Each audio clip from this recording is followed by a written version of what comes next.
Welcome everybody to the kitchen. If you're like me, maybe you felt a little bit like soup and sandwiches today. Well, that's what we're gonna do.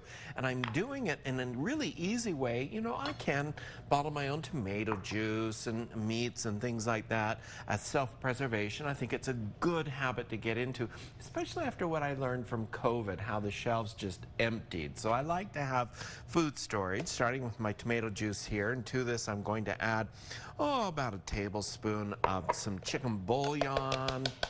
And then as well as that, I'm going to add in some flour as thickener for it, and then season it. I don't add salt when I do my tomatoes because I use it for so many other items like this and sauces and that. So I'll season it accordingly for what I need for making it.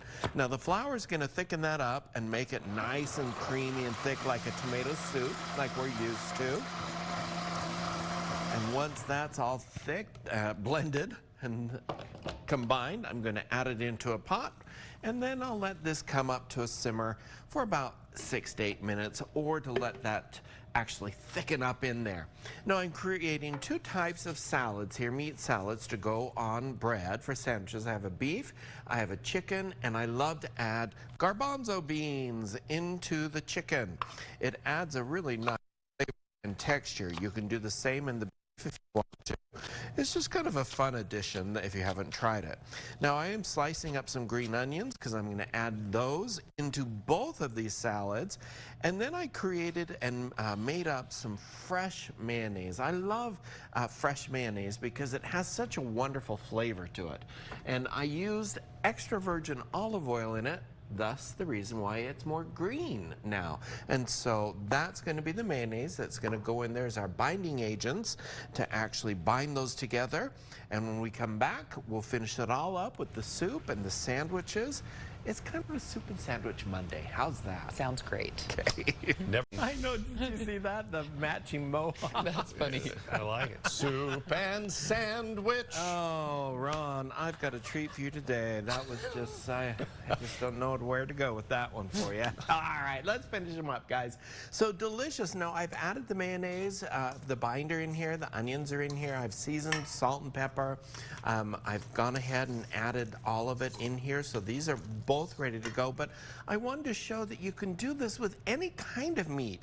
You can do it with seafood if you want to even, so it's just easy. And I like to use croissants because that just reminds me of my childhood. These were like the treats that we would get if it was on a croissant. You could use some delicious Rhodes rolls if you want to as well. They'd be good. This is the beef one. Let's go ahead and just put that one on there. I'm going to serve it with some yummy cucumber sticks. Also, you could do carrot sticks, carrot cucumber sticks. You can do all kinds of vegetables that you want to. So let's go ahead and put this onto there. You can also serve it with chips. Really anything. It's just that fun. Now let's go ahead and put this together here. And I'll put this one on here. And then there we go, and let's dish up that delicious tomato soup also that you can make just from your canned tomato juice, or however you have tomato juice at home. It's just simple as that. Put it in a blender with some flour, seasoning, a little chicken stock to go in there, or bouillon. Don't add chicken stock because that'll make it too runny, but just some bouillon, and you have an amazing lunch that truly was so easy to put together, everybody. I did add the butter into this and just melted butter into that. So 2 types of sandwiches, a chicken or a beef salad sandwich with fresh tomato juice. It just is like my little piece of heaven, guys. Go to KUTV.com or cookingwithchefbryan.com for the recipe. Yeah, you could even sneak a grilled cheese in there. You could, absolutely. Tomato soup, always